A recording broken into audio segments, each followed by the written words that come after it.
So last night, since I can't turn this thing off here, there's no on-off switch for me, and I don't self-medicate. I was thinking, how can we create a movement, right? A movement in our industry to get the public to start checking their oil. And it's that simple. It's so simple. Go to your local dealership, tell them that you just had an oil change. It's been 2,000 miles or 3,000 miles. You just want someone to check your oil to see how much oil it's burning, how low it is, or your favorite gas station, or your favorite mechanic, or anything. This will educate the consumer so far into the future with what they're doing with engines, gasoline, and oil today that they will never have to buy an engine again. How about that? The dealerships can avoid having to put engines in for free or under warranty, or when it's just out of warranty, tell the customer, sorry, it's not our problem, you don't have a warranty anymore. So that's going to probably take me, Ford Moco Loco, Ford Boss Me, Rayman Rays, a bunch of other top level guys out there to start the movement. For one, put it back on the manufacturers and the engineers and then the dealerships to push this movement, and then make it public on YouTube and the world to educate every consumer that has a vehicle that requires engine oil, right? Because now we have mixed out here battery operated vehicles, but even though they still have fluids too. Do you think anyone's checking their Tesla transmission fluid or coolant? We can't get people to check their oil. Yes, Teslas have fluids that need to be checked and maintained. They're not lifetime, they don't last forever. Simple things to prevent the consumer, right? For one, if the industry is not going to back us up and the consumer up, then now you have to take the next step.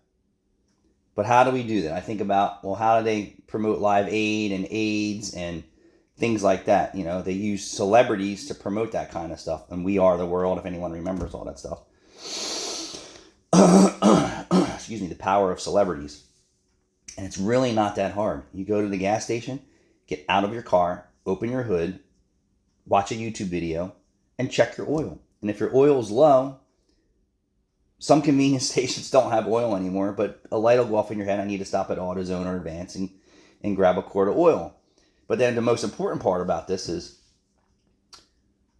you need to get an accurate gauge reading, right? So you want to have your oil changed. You want to make sure that it's full to the stick. If you go to a Click Lube, make them show you the stick that it's full. And then within 2,000 to 3,000 miles, you want to check that again to find out how much oil did it lose, burn, or leak. Now, as the consumer and the driver and the operator, can say, holy crap, I wasn't aware of this, and prevent internal engine damage and premature failure by checking your oil. In return, you won't have to buy another engine or have internal severe engine repairs like many people are plagued with today for many reasons. Engine design, improper maintenance intervals, the industry changing the standards on oil consumption to 1 quart of oil every 3,000 miles, even though your car may take 3.5 quarts or 4.5 quarts.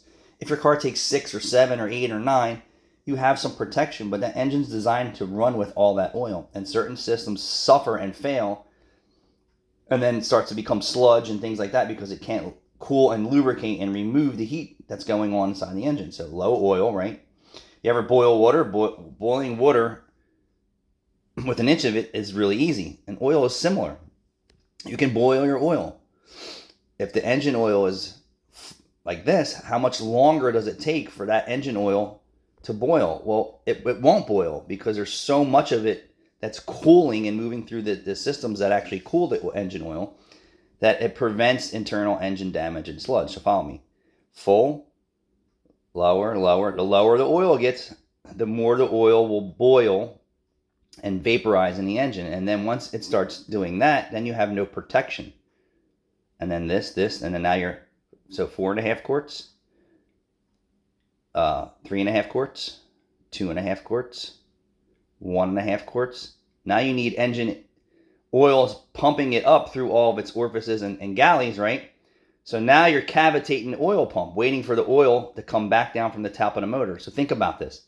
As soon as your engine runs low on oil, damage is occurring. You need to check your oil regularly. You need to get a gauge on this. Thanks for watching.